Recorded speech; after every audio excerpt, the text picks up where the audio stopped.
We're Nick Lombardino and Zach Blumenfeld, co-founders of CultureCon. Welcome to a special series on the CultureCon podcast, Culture Starts Here.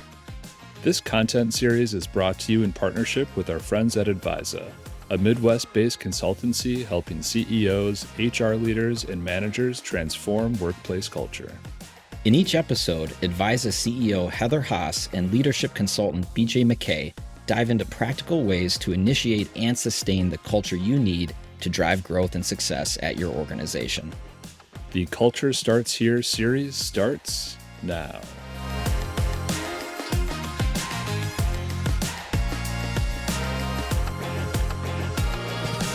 All right, welcome to Culture Starts Here on the CultureCon podcast. I'm BJ McKay alongside Heather, and today we are welcoming a guest, Joey. Excited to have you here, Joey Williams from Healthpeak. And we're really going to break down in just a moment after we get to know Joey here. Does culture really eat strategy for breakfast? How does that work? We've heard it. What do I do with that? Like, it's on billboards and posters inside people's buildings, but we're going to piece that together for those folks listening, whether you're in a small organization, large organization, wherever you sit, you're leading people and you're thinking about culture. Otherwise, you wouldn't be listening to us. So with that, Joey, welcome. I'd love to hear about your journey that got you into this culture role that you're carrying right now at Doc or Healthpeak Properties. Heather, BJ, thanks so much for having me. I'm super excited to finally get to connect with you guys. I'm Joey Williams. I am an engagement and development specialist at Healthpeak Properties, and I am based in our Milwaukee corporate office. I guess I would describe myself as a big-hearted people person. I light up when others succeed. That's where I get my energy. So I love sparking connections, cheering on my teammates, and creating spaces where everyone can feel seen, supported, and empowered to bring them their full selves to work each day. I'm a pretty simple guy, so as such, my mission, both in my work and my life, is simple. Spread positivity, build genuine relationships, and help others grow and succeed. So nothing makes me happier than celebrating others' wins and reminding them just how awesome they are. In my role here, I get to focus on the human side of our business, things like how we welcome new team members, how we keep people connected across offices and time zones, and how we recognize the everyday behaviors that move the company forward. So a lot of my work sits at the intersection of HR, communications, and most recently development. So day to day, what does that look like? It might be hosting new hire orientation, partnering with leaders on engagement efforts, or creating some simple rituals that help our remote and in-office teammates feel like one team instead of just a bunch of scattered dots on the map. It's been a really good fit for who I am. Even long before I had culture in my title, I was the person who would write birthday cards, give people a call and cheer them on, and ask the questions like, how do we make this feel more human? So at my core, I strive to lead with a servant's heart, supporting others, removing friction when I can, and essentially creating spaces where everyone feels seen. So in my current role, I get to do that with more intention and make sure it supports the business, not just the vibes. Excellent. Well, I know before we get, and Heather's going to transition us into that pieces, you've already brought up a few things I'm sure we want to piece apart and unpack, but we've heard that you're HR's fun uncle. If you could tell us a little bit more about that. Yeah, that one started as kind of a joke, but it really stuck. It stems in part from the fact that I'm slightly older than the median age here at the company, but it's also rooted in the idea that HR can feel intimidating to many people. And I never wanted to be that person you only see when something's gone wrong. So I wanted to be the people person that folks feel safe coming to with their questions, their ideas, and sometimes the messy stuff. So HR's fun uncle means I'll absolutely tell you the truth, and then I'll tell you what you need to do. But I'm going to do it with warmth, a sense of humor, and zero judgment. So I'll celebrate you, I'll advocate for you, and I'll probably bring confetti to at least one of the meetings. That's amazing. One of the things I noticed when we were doing preparation for this episode was just the website for your company. I mean, culture is featured. It's something that you're clearly putting out to the world as an important ingredient to your success. And in particular, I noticed the we care values. Can you talk a little bit about how were those values developed and how are they activated and how are they alive and well in the way that you're leading the human side of the organization?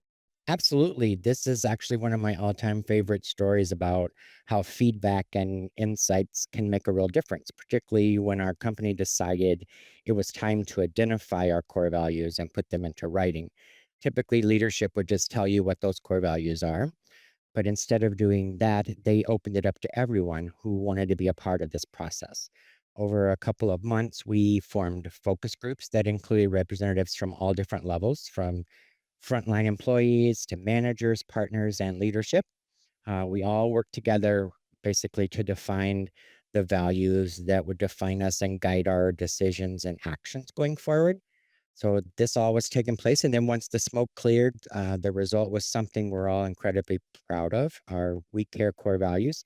Each letter in that acronym represents a core value. We have winning mindset, empower the team, communicate, collaborate, act with integrity, respect the relationship, and excellence in execution. So it wasn't just a top-down decision. It was something we all contributed to, a genuine team effort, and it's proudly embraced by our team and those who work with us. I love that. I mean, the involvement in getting people's input in creating those, I think creates so much ownership because values are both things that you celebrate, but also sometimes things that you have to hold people accountable to. So, talk a little bit about in your role, where have you seen examples of the values being something that a standard that maybe somebody or a group of people had to be reminded that this is who we are, and here's how your behavior is maybe not lining up with those values? We were really intentional, or rather, about not letting We Care live only just in a slide deck or a sign in the lobby. We've kind of woven that into everyday work. New hires hear it on day one during onboarding.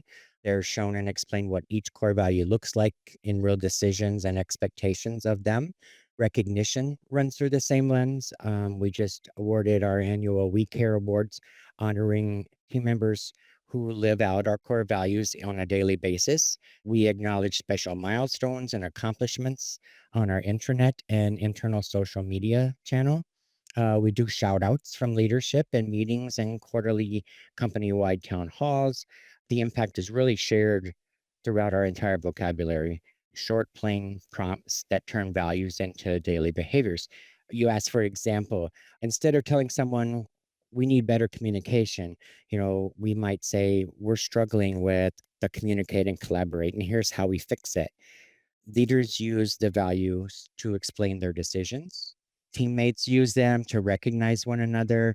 And when tough things are going on, change, heavy workloads, uncertainty, we have something to anchor to besides work harder.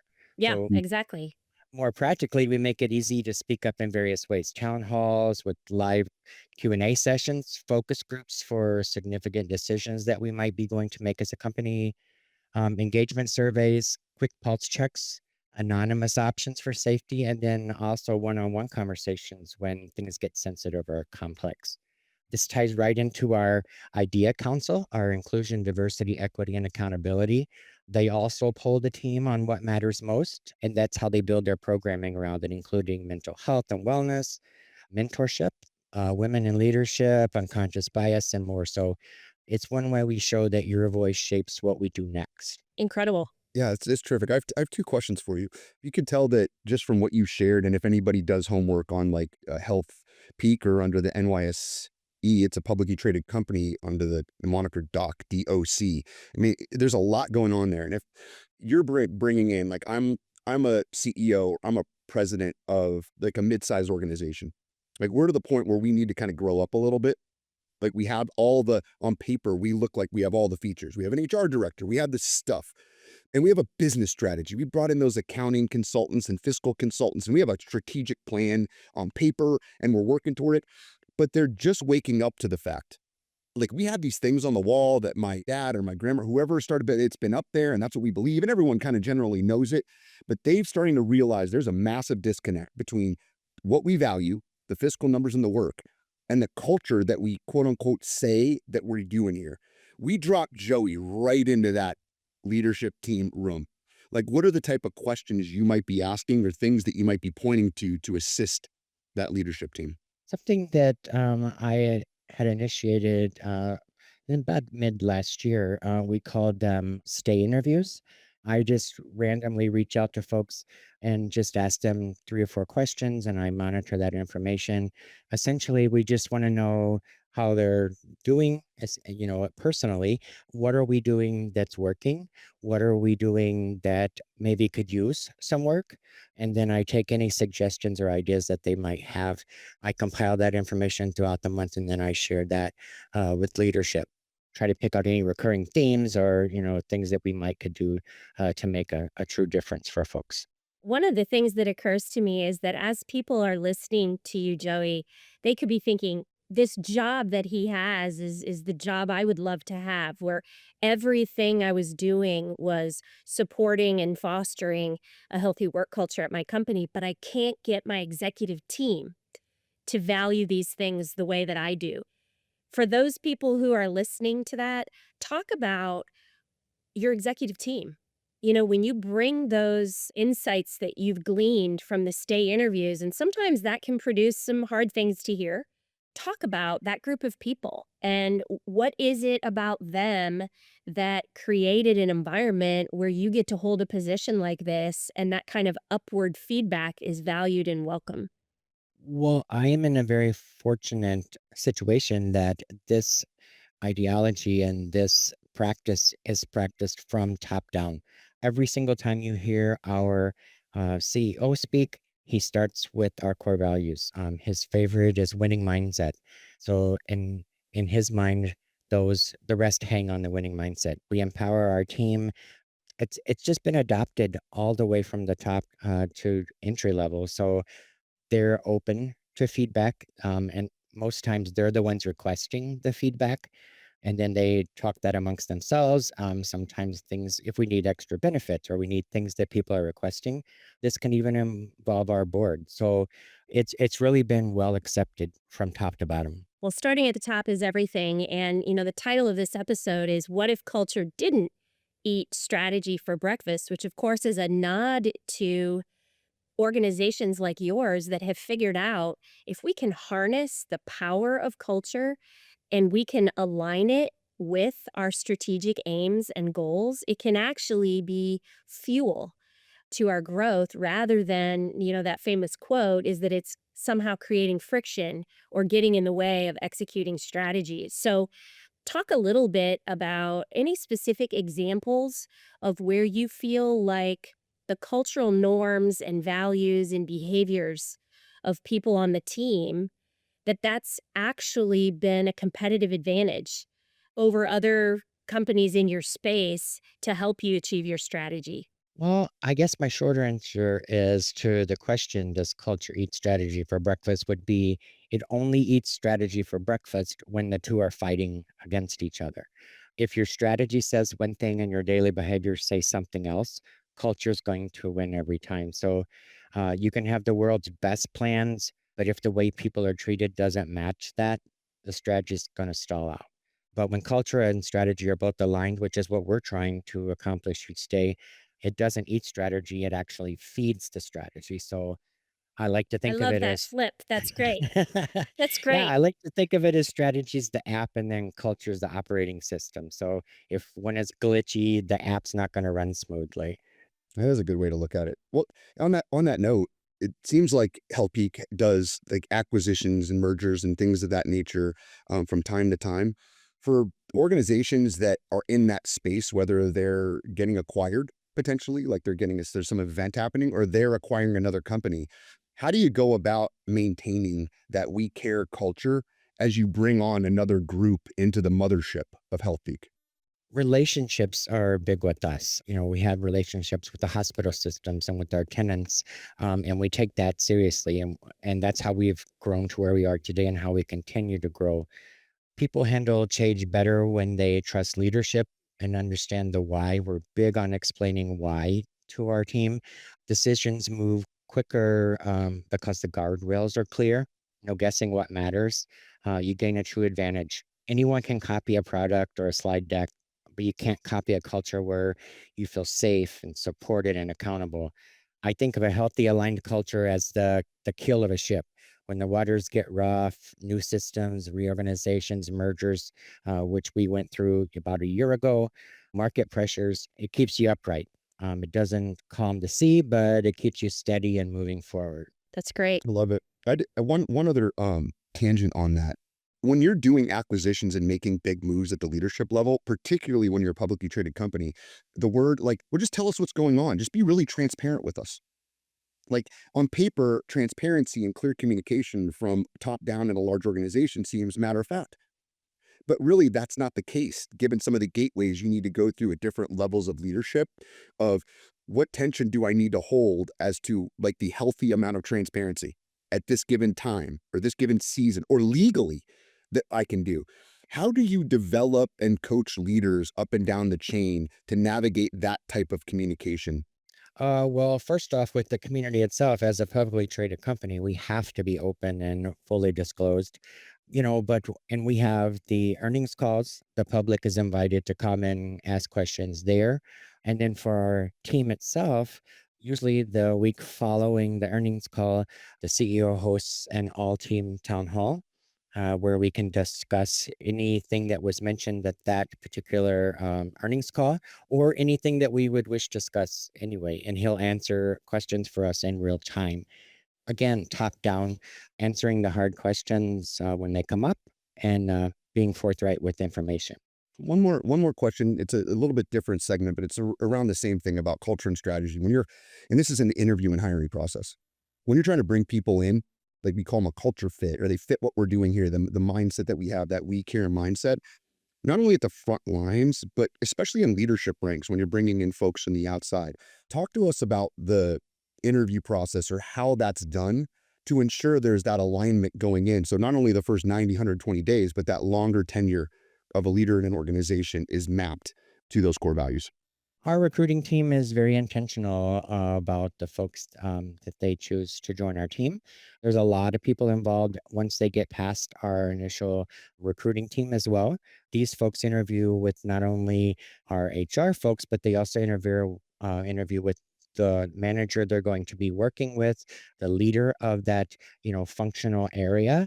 So everyone gets to get that feel for how this person's going to fit with our team. What are some of the things you've researched culture, you're in culture here at Healthpeak, but you look at it overall, like what are the best practices? What are people doing in other organizations?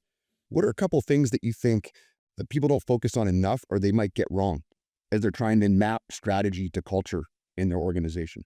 Well, for me, culture shows up in everyday design and experiences. A couple of examples, onboarding, we're talking about buddy and mentorship style programs. We put a huge amount of energy into how we welcome folks into our team. It's not just here's your systems, here's your forms. It's how our we care shows up and how we expect people to communicate and collaborate and own their development. So perhaps that's maybe red flags in the interview process. If we're not seeing the folks being able to communicate well, if they don't show that they're great with collaborating, maybe, and what does their development plan look like?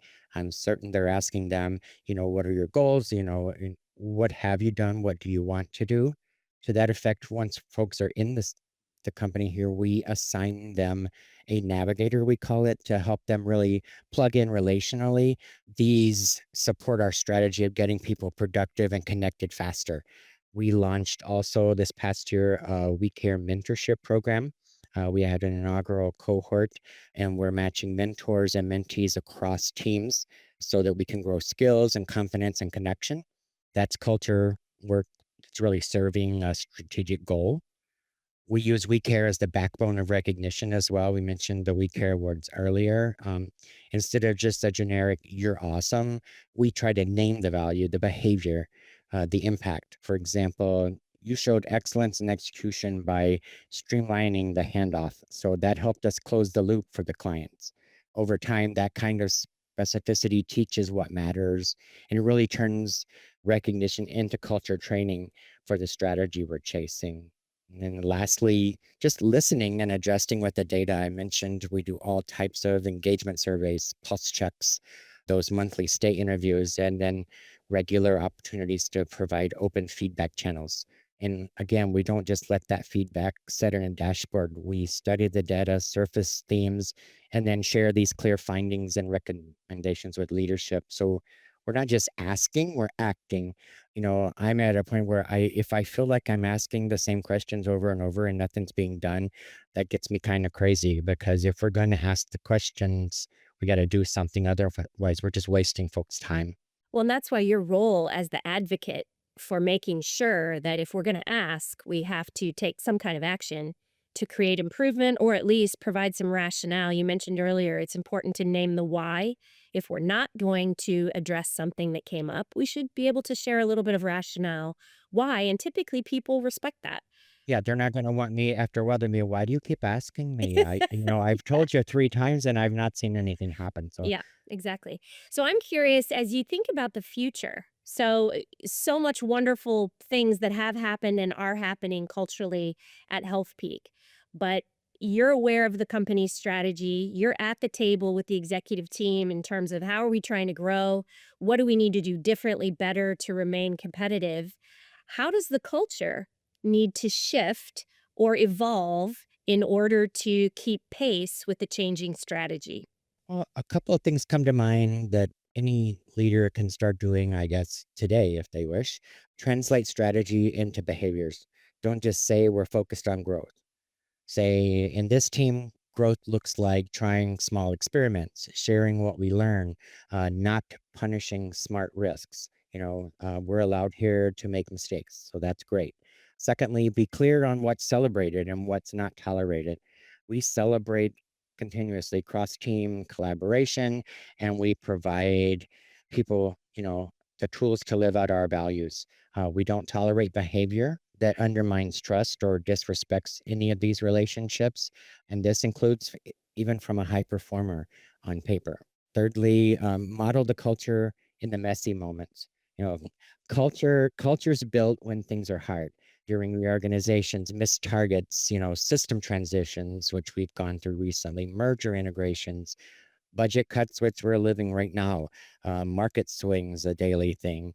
People are watching how you respond. So, do you communicate openly? Do you own your mistakes? Do you treat people with dignity? That's huge. That's where your authentic culture is revealed. In the messy moments. That's so true. And it's powerful to remember because it's easy to not easy, but a lot of companies come up with the values and they have a very aspirational, pure intention about creating a certain type of culture. But then when things get hard, and the seas get rough, back to your metaphor of, the cultures and the values are kind of the keel of the boat. How is that holding up? So I think that's really, really key. The other thing I love that you mentioned was the behavioral clarity. That's another thing we see in our work with clients. We help them create the values, but we're always pushing them to define those in really clear behavioral terms. Because without the behavioral clarity, what teamwork means to me and what teamwork means to Joey could be two different things. So let's get clear and on the same page. Then you can coach, you can train, you can recruit, and hold people accountable to those behaviors. And I guess the couple like refined questions, I think, and earlier when you were talking about like dropping in on that like leadership team and someone wants to build this, you talked about like design of experiences. And that just hit me like thinking about how the work's done. How would that show up? What would we design or organize that someone would feel that, or that would be the obvious outcome right there? And something like that shows up, it doesn't just show up on paper. Well, here, just do it like this.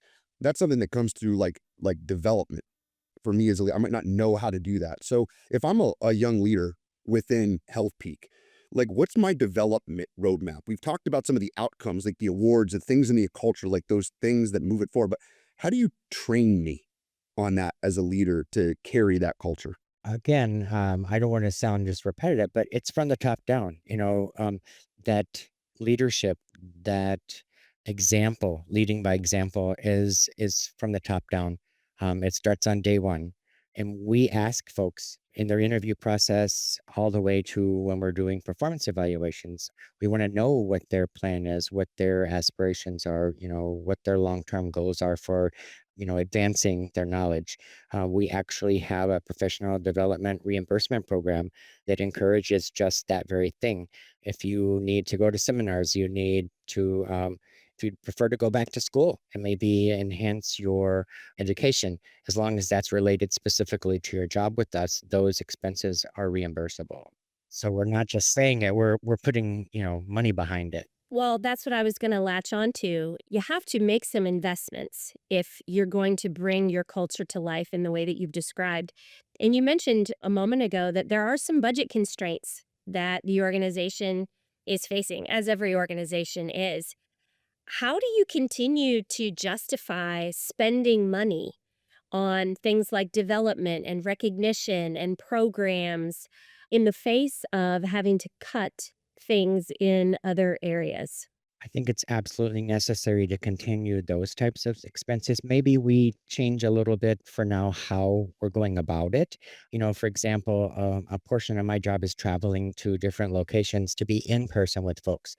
So maybe for the time being, I have to do that remotely. So there's still ways to get things done. You just may have to, tweak how you're there or, how you're presenting. Yeah. So it's trade offs. You're not abandoning the things that are important. You're just rethinking how might we do this differently given new constraints. Absolutely. Well, and Joey, you gave us a lot to chew on today for the folks listening that are thinking about culture. I mean, this is like high level thinking. When we say culture strategy, I mean, you really have to work on like, what does that even mean? How does that map to our business? It's that complex level of leadership where we're pulling this together from all of the ways that you try to shepherd this forward from your stay interviews to what you're celebrating to the clarity coming from the leadership team and that behavioral connection, designing experiences, translating strategy into behavior. You clicked on what's celebrated and what's tolerated. So having that out there and really being clear. And then you talked about that model, be it your navigator or from the leadership team everywhere, like that's model staying intact through the messy moments, whatever they might be it like market sentiment, be it like a launch system installation, whatever that may be, is that being demonstrated? Is there anything else that, as you're speaking through our podcast to leaders and folks that really care about culture and are trying to build something like that successful culture they can brag about, that you think they should know or you would want them to hear? Absolutely. The bottom line for me is this: strategy is the destination. Culture determines if and why people want to make the trip with you. So when the two align, when your values, behaviors, business goals are all pointed in the same direction, that's where the magic starts. So that's where you see the growth, the resilience, and honestly, the joy at work. So I The might be showing my confetti. age. Yeah. Exactly. And it might be showing my age a little bit, but I'm known for regularly referencing the Tim McGraw lyrics. When you get where you're going, don't forget to turn back around and help the next one in line. So I've been helped by leaders who gave me a voice. Now I get to help create a workspace where other people feel that same permission, that same safety and support. And the good news is you don't need a huge giant overhaul. Start with one team, one ritual, one conversation. Culture's been built one moment at a time, and those moments really add up. Thank you That's so much, great. Joey. With that, I Outstanding. mean, you hit on a lot of high things, and I'm going to pass the baton here to Heather to wrap us up with our Atlas framework and where all this fits, and maybe an opportunity for someone to take that culture check that Joey seems to do very often for their own organization. Heather? Thanks, BJ. If you've been listening along with us, you know that this podcast is important because we get a chance to really share specifically what are the 5 drivers that our clients, but also anyone listening, can start to pay attention to if they want to create cultural competitive advantage. And we just heard a brilliant example, real life, how culture, when aligned with strategy, is absolutely a distinct competitive advantage at Healthpeak. And so, as you heard Joey describe, the first driver is activation from above. When the executive team is bought in and completely aligned with the importance and the value of creating a healthy, high engagement work culture, everything gets easier. So that's where it starts. It's also where it ends if you don't have that buy-in at the top. The second driver is trust and shared purpose. So Joey also talked about trust and building those high trust relationships, but trust is also created when the organization is explicit about mission, vision, and values. People have to have something to connect their personal values and aspirations and talents into. And when that's made clear, people have an opportunity to lean in and say, okay, I get what we're doing here. I get the higher purpose. I get what we're about, and I want to be part of that. So culture needs that sort of backdrop in order to really become a competitive advantage. The next key driver is leader effectiveness. When leaders understand the important role that they play in carrying the culture, in celebrating and tolerating the specific behaviors, and when they get development to learn how to do that and support. I mean, if you were listening to Joey, you could have jotted down probably 25 tactics for supporting leaders in bringing and activating an intentional culture and really giving them the tools and skills and clarity so that they know, what am I supposed to say and do to be effective leading in this organization? So that's ATL. In our acronym, the second A is actionable people data. Just like the board of directors needs financial data and the executive team needs financial data, people leaders need people data. So you heard Joey talk about stay interviews. You heard him talk about engagement data and pulse checks. That information is so valuable, and leaders need to be able to get their hands on it so that it's not just about asking, it's about acting on it. And that's what keeps the culture fresh and alive and authentic. And then finally, the last driver in our point of view is systems.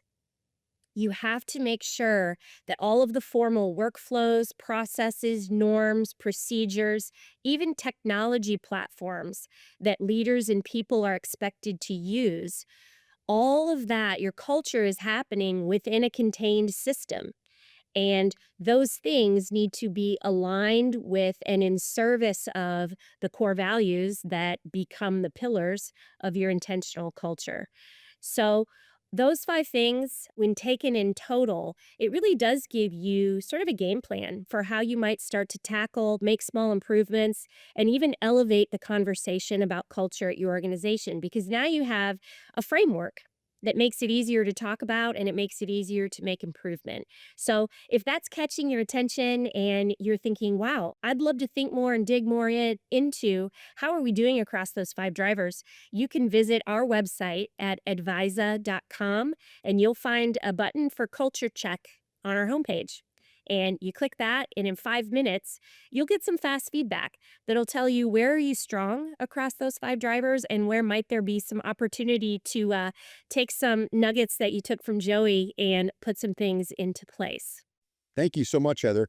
And Joey, thank you for joining us today and sharing all that wisdom and all that you've worked on there. We super appreciate it. Oh, thank you so much for the invitation. And you guys created such a thoughtful, welcoming space for me today. And I thank you. I did want to take the opportunity to shout out your team for staying in touch throughout, especially Jeff Thomas. He's been a pleasure to work with. Everyone's been a pleasure. So the whole experience to me is what great culture looks like. Clear purpose, genuine questions, and we care in action. That's wonderful. Thank you so much. We appreciate you too. Till next time, I'm BJ McKay, And I'm Heather Haas and culture starts here. That's a wrap on this episode of the official CultureCon podcast. If you got something out of it, share it with a friend, a teammate, or a fellow culture geek. And don't forget to hit subscribe so you never miss an episode. And if you want more ways to stay connected and inspired, check out our upcoming events page for a full listing of webinars, workshops, and conferences. You'll find the link in the show notes, and we'd love to welcome you to a CultureCon event soon. Until next time,